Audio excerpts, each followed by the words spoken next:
Boa noite a todos, sejam bem-vindos. O meu nome é Gladstone Araújo, eu sou conselheiro e integrante da Comissão de Divulgação do CR-Bio04, do Conselho Regional de Biologia da 4ª Região. Nós falamos aqui de Belo Horizonte, Minas Gerais, no auditório Gilberto Pedrali, na sede do Conselho Regional de Biologia, e estamos aqui para mais uma edição do nosso Papo com Biólogo. Nosso evento está sendo transmitido ao vivo no canal no Facebook do Conselho, e aquelas pessoas que eventualmente perderam alguma edição do Papo com Biólogo podem acessar o nosso canal no YouTube, porque esse programa e todos os anteriores vão estar disponibilizados lá, certo? Bem, é importante também que vocês façam para nós sugestões, críticas e façam proposições para outros temas que vão ser tratados aqui nas futuras edições do Papo com Biólogo. Bem, vamos ao tema de hoje. O tema de hoje ele está muito voltado para a área de saúde, que é uma área em que o biólogo atua com vários outros profissionais, não é? É um mercado interessante, é um assunto extenso, que inclusive já foi objeto de outras edições. E depois dessas outras edições vieram mais demandas, por isso mais um papo de biólogo na área de análises clínicas. Os desafios na obtenção da qualidade em laboratórios de análises clínicas, né? Para palestrar e debater conosco, nós teremos a presença do biólogo Gildemar José Berreira Crispim. O Gildemar, ele é biólogo, ele é analista crítico, ele é perito em toxicologia e biossegurança, com uma larga experiência em análises clínicas e hemoterapia, com ênfase em microbiologia, imunologia, patologia, toxicologia e hematologia. Ele tem um relevante conhecimento em gestões de políticas públicas e regulação, já tendo atuado em cargos de coordenação, gestão, análise, auditoria, assessoria, perícia e docência na área de saúde. E atua também como delegado do CR-Bio04 no Distrito Federal. Prezados colegas, todos que estão nos assistindo, em nome da diretoria e da Comissão de Divulgação, nós agradecemos a presença do Gildemar. Seja bem-vindo ao CR-Bio e a palavra está com você, colega. E já podem ir enviando perguntas para a nossa produção. Bom, está com você. Boa noite a todos, boa noite a todas. Eu queria agradecer à direção pelo convite. É um assunto que muito me interessa, um assunto que eu gosto muito de indagar publicamente, principalmente para esse público que é o nosso público-alvo, que são os biólogos. Agradeço a pessoa do conselheiro Gladstone, que é sensível a essas demandas, que são pertinentes às nossas áreas de atuação. Então, assim, eu estou extremamente feliz, né, porque eu vou poder passar um pouco dessa minha experiência de 29 anos nesse setor específico, análises clínicas, e deixar aqui para vocês uma reflexão do potencial que nós temos, da capacidade que nós podemos trabalhar com a multidisciplinaridade, a capacidade que nós temos analítica de sobrepor conhecimentos e agregar a equipes multidisciplinares. E eu me encontrei em análises clínicas, né? Então tenho uma vivência muito grande em análises clínicas e hemoterapia. Hoje eu vou tratar de um assunto que é muito relevante, que tem a ver conosco, qualidade. Vou falar qual é a nossa visão de qualidade e como a gente alcançar essa área de desenvolvimento em análises clínicas, que é uma área que tem muito a ver com biólogo. Tem muito a ver com biólogo, porque o biólogo ele sai da universidade com uma visão muito crítica, né? Ele sai com conhecimento genérico, com uma visão muito crítica e com a capacidade de observar detalhes, né? Que nós chamamos assim na física quântica esqueci o termo agora, singularidade, né? Então o biólogo ele tem uma peculiaridade de observar pequenas alterações, pequenos erros em metodologias, pequenas variações, pequenas análises que saem fora do desvio padrão. E eu vou chamar a atenção de vocês para uma área que vocês podem conquistar, que vocês podem abraçar e que o mercado está aberto.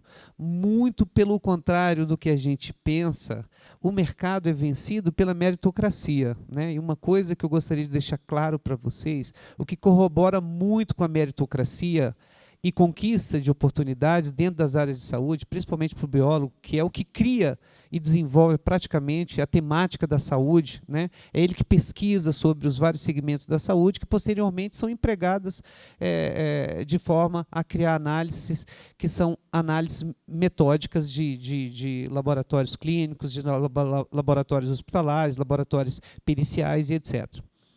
Então, a gente vai começar com esse tema. Esse tema tem uma peculiaridade conosco, que é o desafio da qualidade e a nossa capacidade de observar essas pequenas variações, esses pequenos arranjos da qualidade.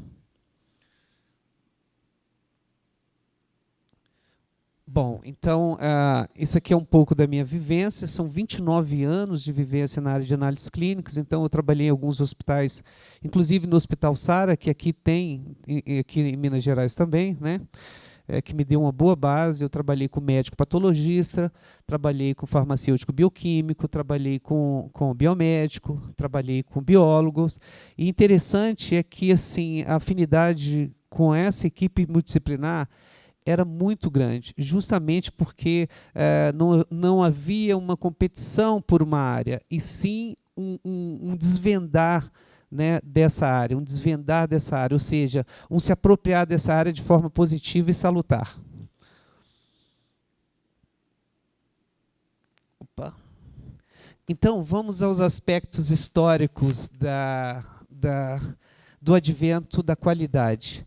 Como é que começaram a pensar na questão de qualidade? Eu remeto vocês à seguinte pergunta. Será que uma coisa que você viu é observada por todos da mesma forma? Será que um defeito cognitivo que você tenha, será que ele não pode deixar alguma coisa passar despercebida? Isso chamou a atenção logo no pós-guerra, na produção de armamentos, em 1920. Então, foi-se pensado em criar equipes somente para cuidar da gestão da qualidade desses produtos manufaturados, que eram produtos de armamentos de guerra. Então, em 1931, os instrumentos estatísticos voltados para a medição, controle da qualidade, usados para análise de produto final. Então, em 1931, esse W. Sherwood, ele já pensou em criar uma metodologia onde as informações poderiam ser compiladas e essas informações compiladas corroborar para que o produto melhorasse, para que a eficiência do produto e a qualidade daquele produto tivesse melhor aceitação no mercado. Já nos anos de 1940, o controle da qualidade torna-se disciplina acadêmica nos cursos de engenharia. Então, o curso de engenharia passou, então, a formar profissionais com olhar ou com viés para o controle de qualidade, ou seja, o que nós chamamos de gestão de qualidade. E em 1950, Edward Deming cria um novo conceito em qualidade denominado de PDCA, que é planejar, executar, verificar e atuar corretivamente. Já em 1956, Feigenbaum ele propõe o conceito de controle total de qualidade. Então, essa constante evolução nos trouxe ao século XXI, o período da maior automação. Né? Hoje, então, nós estamos na vanguarda da automação analítica, onde requer um olhar humano com mais sensibilidade, com mais capacidade de avaliar erros e acertos. Por quê? Por quê? Qual o preceito da qualidade? É que o produto final, seja ele serviço ou seja um manufaturado, ele precisa chegar a alguém com credibilidade. E é esse o viés da qualidade, que atualmente as exigências da qualidade são tidas como atributos essenciais à sobrevivência das organizações no mercado, com ênfase na satisfação do cliente. Então, gente, isso é uma preocupação eminente das instituições.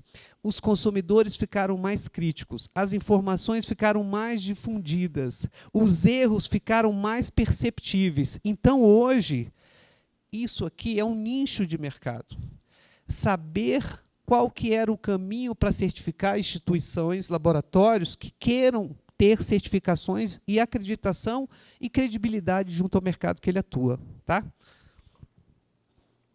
Qualidade na saúde. Como é que foi pensado nisso? Olha só, esse termo aqui de benchmarking Foi definido por Bitar, que é um estudioso desse assunto, né, que como ato, Bitar comparou como ato de comparar sistematicamente informações ou ainda um padrão de referência pelo qual outros podem ser medidos ou julgados. Então ele criou uma sistemática de verificar um padrão de uma informação, se essa informação ela era igual em todos os segmentos na área de saúde. Tudo isso para gerar o quê, pessoal? Tudo isso para gerar qualidade e segurança ao paciente. Então, quando a gente fala de controle de qualidade em saúde, a gente deve pensar nessa palavra aqui de best marketing, que é justamente a capacidade de sistematizar as informações para posteriormente usar essas informações para dizer quais instituições têm credibilidade, quais instituições não têm credibilidade. E nós somos bons em fazer isso, tá? Então, a prestação de serviço em saúde tem implícito dois componentes básicos da qualidade: o operacional, que corresponde ao processo propriamente dito, e a percepção, ou como os clientes percebem o tipo de serviço oferecido. Esses componentes podem ser medidos por meio de indicadores da qualidade. E o reconhecimento é obtido pelos processos de certificação ou acreditação. Então, está aí uma coisa que o biólogo tem uma capacidade de fazer com muita propriedade. É certificar e acreditar instituições. Justamente pela característica, essa característica generalista, que torna ele um profissional de maior percepção no espectro da saúde e da ciência. Entenderam isso? Então, a perspectiva, o nosso olhar, olha, eu já dei aula para várias outras profissões, para biomédico, para farmacêutico, para nutricionista, para enfermeiro, e nós temos um olhar diferente. Quando eu entrava em sala de aula, eu sabia exatamente qual que era o perfil daqueles que estavam me olhando lá em sala de aula, né? Era um perfil diferente da turma anterior, que era uma turma, por exemplo, de biomedicina, uma turma de enfermagem. Tem um olhar diferente, a gente percebe isso pela nossa doutrinação em termos de conhecimento genérico. Bom, a certificação, então, surge. Olha só que legal. A certificação atesta que determinados produtos, processos ou serviços são realizados ou cumpridos de acordo com os requisitos especificados, como é o caso das normas internacionais de organização Standardization, que é o ISO que nós conhecemos, que é a Organização Internacional de Padronização, né? Bom, então essa Joint Commissionation Accreditation Reed Organization, que é a JKO, ela foi a primeira companhia americana já preocupada em certificar instituições que prestavam serviços de saúde. Logo após ela, surgiu a Organização Nacional de Acreditação. Essa ONA é a Organização Nacional de Acreditação, que foi copiada através do modelo americano, e esse modelo americano ele foi adaptado para que nós tivéssemos um conjunto, um grupo de especialistas que adaptasse todas as regras de acreditação oriundas dos Estados Unidos que fossem implementadas aqui no Brasil através da Organização Nacional de Acreditação. Posteriormente, a ONA ela deu origem à Sociedade Brasileira de Patologia Clínica e Medicina Laboratorial, a SBPC. Essa Sociedade Brasileira de Patologia Clínica e Medicina Laboratorial, ela é o maior qualificador que nós temos hoje em termos de acreditação. E ela criou um programa chamado Programa de Acreditação de Laboratórios Clínicos. Então, a história da acreditação na saúde iniciou-se no século passado, quando o Colégio Americano de Cirurgiões, preocupados com o cuidado do paciente, a segurança do paciente. Gente, isso é uma coisa muito observada, porque quando você libera um laudo, um exame, aquela informação ela vai ser usada de forma, vamos dizer, objetiva pelo médico. Ele não vai usá-la de forma subjetiva, amparado mais no clínico do que no laboratorial. Isso está implícito aí, que eu vou mostrar para vocês numa pesquisa e numa análise. Então, no Brasil, olha só, a história da acreditação da saúde iniciou-se no século passado, por um colégio americano, que é uma característica dos americanos. Eles são baseados em dados, em números. Então, eles fazem pesquisas estatísticas de tudo, eles compilam tudo, e eles conseguem fazer nortear um caminho de maior eficiência e qualidade através desses dados compilados. No Brasil, a preocupação com a qualidade na área de saúde advém da década de 30, com a criação da ficha de inquérito hospitalar por Odair Pedroso, em São Paulo, para a Comissão de Assistência Hospitalar do Ministério da Saúde. Então, a gente começou a ter um olhar diferenciado para a área de saúde, sabendo que erros médicos, erros de diagnósticos, erros laboratoriais comprometem a segurança do paciente. No início da década de 1950, a Comissão Conjunta de Acreditação dos Hospitais, formada pela CIC, Associação Médica Americana, Associação Médica Canadense, Colégio Americano de Clínicos e Associação Americana de Hospitais, criou o Programa de Acreditação, o Joint Commission Accreditation of Hospitals. Então, ali foi criado, ali foi modelado um modelo que hoje está em voga e que hoje está em constante evolução. Então, essa lupinha aqui nos remete a uma preocupação e uma observação com relação a tudo que se faz em análises clínicas. Às vezes, um objeto que você vê, por exemplo, vou dar um exemplo de uma levedura. Às vezes você vê uma levedura, você acha que 100 pessoas que vão analisar um material, por exemplo, de urina, que pode conter uma levedura, você acha que dessas 100 pessoas que estão lendo esse material, vocês acham que eles vão enxergar a mesma coisa? É verdade. Não vão enxergar a mesma coisa. Mesmo com o mesmo conhecimento, a mesma qualificação técnica, é para isso que existem os exames de proficiência, justamente para que a gente atinja a competência integrada de toda uma equipe que trabalha voltada à área de saúde. Então, nesse olhar, a multidisciplinaridade ela é muito atuante e ela é muito positiva. É o que eu chamo de multidisciplinaridade salutar. Por que salutar?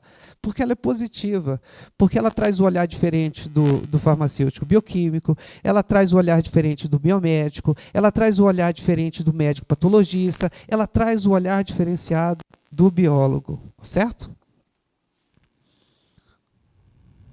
Bom, quando começamos? Então, os programas de acreditação têm início apenas no fim da década de 80, quando a Organização Mundial de Saúde, a OMS, e a Organização Pan-Americana de Saúde elaboram um manual de padrões de acreditação da América Latina. Olha que aí nós já estamos na década de 80 e nós já galgamos e nós já evoluímos para um cenário de padronização a nível de América Latina. Então, a gente está preocupado que as informações e que as análises feitas, elas tenham o mesmo padrão em toda a América Latina. Em 1997, 17 anos depois, o Ministério da Saúde decide estabelecer uma Comissão Nacional de Especialistas para o Desenvolvimento do Modelo Brasileiro de Acreditação, o qual foi oficialmente lançado em 1998, no Congresso Internacional de Qualidade na Assistência à Saúde, em Budapeste. E é justamente a ONA que eu falei para vocês. Bom, a pergunta, melhoramos? Muito, muito, muito. Melhoramos muito. E por que existem algumas profissões que elas levam certa vantagem em relação a nós biólogos? Por que existe sempre a desconfiança? Será que nós atuamos nessa área? Sim, nós atuamos nessa área. Só que existe uma diferença proporcional imensa.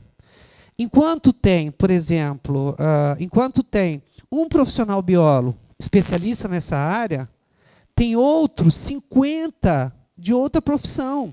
Entenderam isso? Então, é um mercado que nós temos que conquistar. É um mercado muito promissor na área de saúde e que ele é defendido a unhas e dentes. E se nós queremos mais espaço, nós temos que começar a entender esse processo de qualidade, Porque as empresas hoje, elas buscam o profissional que tem esse olhar de qualidade, o profissional que sabe verificar as não conformidades das análises, as não conformidades estruturais, as não conformidades logísticas. Então, esse profissional é um profissional diferenciado, que concomitante a isso, ele vai dar para a empresa uma credibilidade maior junto aos seus clientes. Então, vamos lá. O biólogo tem esse perfil? Tem. O biólogo é crítico, o biólogo é analítico, ele é curioso, então ele tem esse perfil. Agora, o biólogo conhece esses programas? Geralmente não. Geralmente não.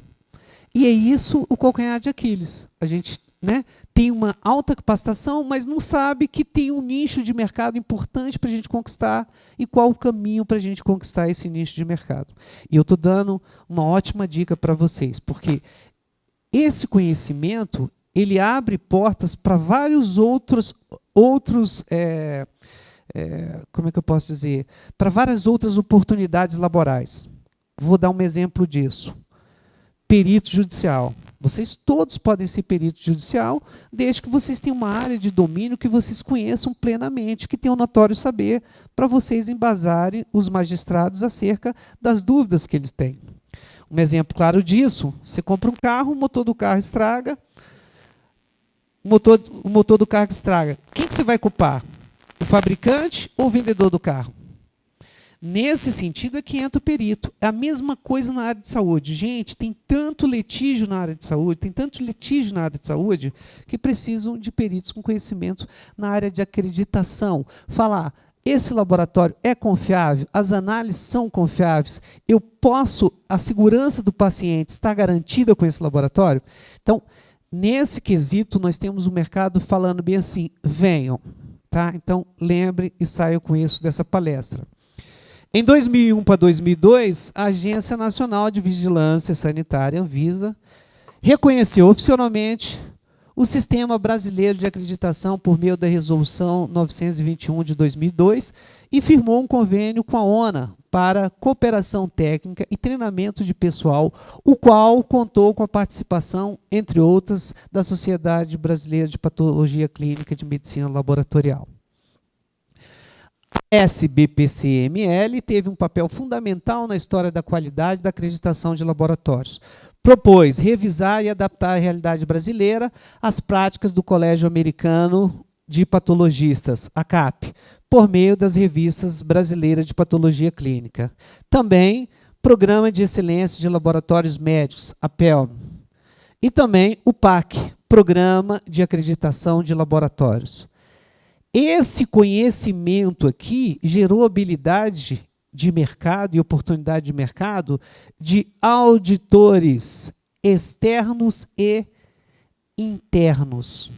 Então, quando você vai auditar uma instituição que presta serviço de saúde e a gente quer saber se ela realmente tem proficiência nas análises, a gente precisa de um auditor.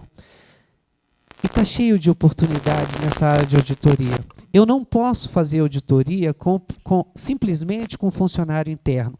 A auditoria interna, ela acontece, mas é a auditoria externa, aquela que não tem comprometimento com o patronal, é quem vai realmente dar uma certificação de qualidade e confirmar se a auditoria interna ela é realmente eficiente e colabora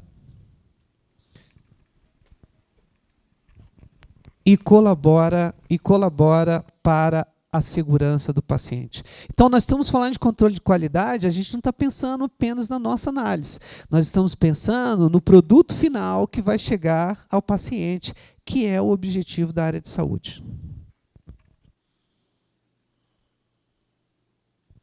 Bom, então, qualidade no laboratório clínico. Olha só como é que é importante.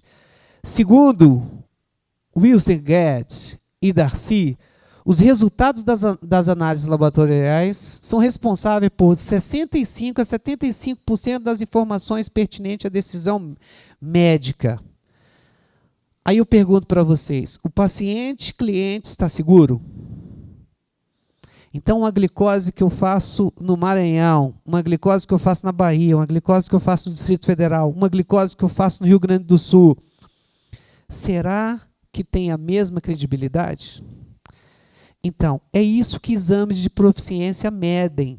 É isso que os exames de proficiência vão auferir. Se aquelas análises elas têm um padrão de constância que são confiáveis e levam que os médicos tenham decisões que realmente possam ser decisões confiáveis. Gente, eu trabalho em hospital há muitos anos. Então, eu falo para vocês, olha, 65% a 75%, o médico está se arriscando muito em acreditar 100% em uma análise laboratorial. Entenderam isso? Agora eu falo para vocês que isso é de vivência empírica, mas o médico não vive empiricamente a realidade de um laboratório.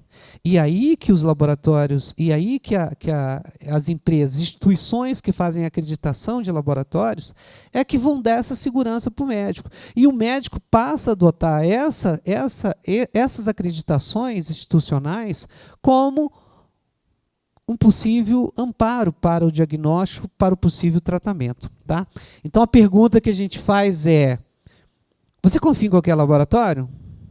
Não. Você confia num laboratório que tem acreditação, que passou por auditorias internas e auditorias externas. Tá? Bom, hoje o que nós vivemos? Isso aqui é um laboratório que eu não vou citar o nome, mas olha só o complexo analítico dele. Gente, isso aqui é um complexo analítico todo automatizado. Agora eu pergunto para vocês, é possível confiar totalmente nas análises realizadas por automação? Não, não é possível. Apesar de ter alta eficiência, alta produtividade, não é possível. A gente precisa fazer com que esses instrumentos e os operadores desses instrumentos passem por um qualifying. O que é um qualifying? Um controle. Um controle para saber se realmente essas máquinas e seus operadores estão em simetria, estão produzindo análises confiáveis. Ok? Só para vocês terem uma ideia, quando a gente fala de automação, eu falo que um pico de energia altera um exame. Eu falo que um pico de energia deixa de incubar um exame na temperatura certa e passa a mudar 2, 3 graus na hora de incubação para fazer um exame. E isso altera um exame. Isso traz um resultado final que pode impactar e comprometer um paciente que está esperando e aguardando aquele exame. Bom, quando eu falo de aquela automação, será que ela é confiável? Como é que eu vou saber isso? Através da gestão de qualidade, através de ensaios de proficiência. E o que é esse ensaio de proficiência? Então, o ensaio de proficiência é um programa de comparação interlaboratorial de resultados de análises qualitativas e quantitativas, aberto a todos os laboratórios da América Latina. O ensaio de proficiência da Sociedade Brasileira de Patologia Clínica foi criado em 1977 através de uma parceria entre a SBPC e a empresa Controlab. Em 2001, a empresa Controlab obteve o reconhecimento dos produtos e serviços através da RESBLA, que é a rede de laboratórios credenciados pela Anvisa, certificado pela Agência Nacional de Vigilância Sanitária para provedores de ensaio de proficiência. Então, a Controlab, hoje ela tem essa ISO aqui, a 17025, e ela hoje consegue participar do REBLAS, que é uma rede de laboratórios analíticos na área de saúde, acreditados pela Anvisa. O que significa isso? Significa que a Anvisa confia e certificou através de análise de auditorias internas e externas, a Anvisa conseguiu verificar que as aferições, ou seja, toda a metrologia executada naqueles aparelhos de automação estavam corretos, estavam calibrados. Ela conseguiu verificar que toda a manutenção daqueles aparelhos eram prestados pelos mesmos fabricantes dos aparelhos, o que aumenta o qualifying do laboratório. Tá? Os indicadores de qualidade todos foram observados e as conformidades todas na logística, na infraestrutura, no corpo técnico, na legislação, elas foram completamente cumpridas. Então, para a Controlab receber esse reconhecimento e poder gerar credibilidade a outras instituições, ele passou por um qualifying extremamente, vamos dizer, pente fino.